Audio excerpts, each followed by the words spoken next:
The time of year that I could start watching Frozen, which I did last weekend, and my first question was, how many times can I watch Frozen by myself before it's too many? But my second and more relevant question was, who actually performed the act of true love that saves Anna? Hey, brother! Quick warning if you haven't seen Frozen, spoilers starting as soon as now. So quick refresher in case you live in warmer climates and have not yet watched Frozen this season. The end of the movie goes a little like this.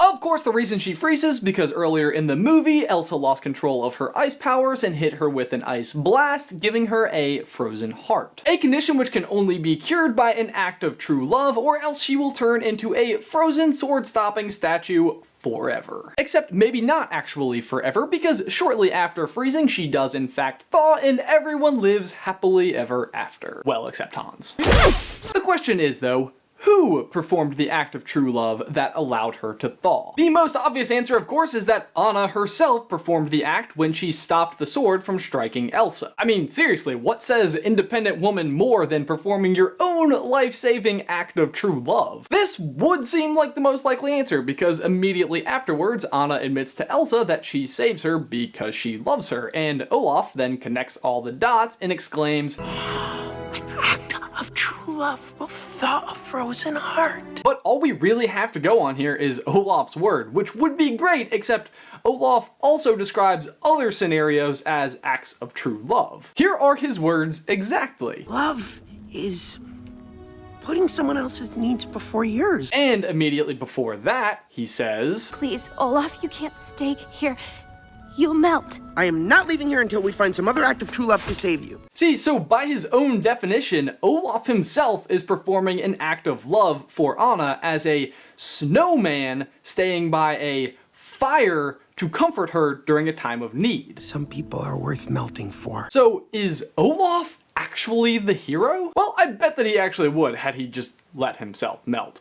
But Just maybe not right this second. But he's not the only candidate. His definition also applies to Kristoff in two different ways. First, just the act of saving her by returning her to Arendelle and to who he believes is her true love. Like, you know, how Kristoff brought you back here to Hans and left you forever. The most traditional act of true love in a Disney movie ever is a kiss, and they even set you up for it. A true love's kiss, perhaps? You see it in Snow White, Sleeping Beauty, Beauty and the Beast, Princess and the Frog, and even WALL-E. But one of the things I love about Frozen is that they dangle this thought right in front of you twice. First with Hans, at which point you're thinking, great, what a wonderfully original ending to a Disney What? He's evil? But what about that moment right after he meets Anna and he falls in the water and comes up out of the water and lifts up the boat and he smiles? Nobody else is watching him, but this looks like a genuine smile. But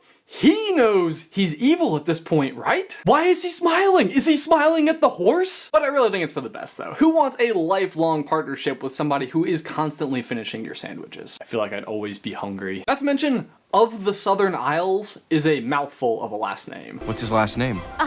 Of the Southern Isles. Then they do it again with Kristoff. They give you this big wide shot and you're like, oh man, can he run that far before Hans kills Elsa? But you're also thinking, ah man, it's still gonna be a kiss, but I guess at least it's gonna be with the guy she spent the entire movie with. But then no! But here's the thing, the kiss itself isn't that important because it's not mandatory for an act of true love. It was just a suggestion from one of the trolls that wasn't even the lead troll. Just the very act of returning to Arendelle to help Anna because he thinks she might be in trouble could be considered an act of true love. The real issue with either Olaf or Kristoff being responsible for the act of true love is that despite actions from both of them, Anna still freezes. Which brings us back to the most obvious explanation.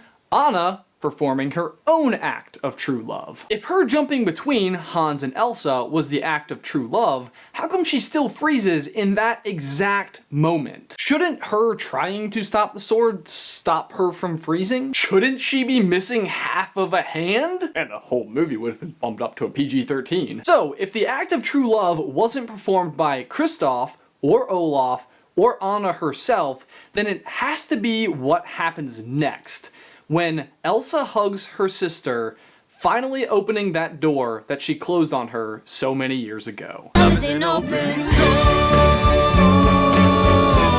Ah, true love's hug.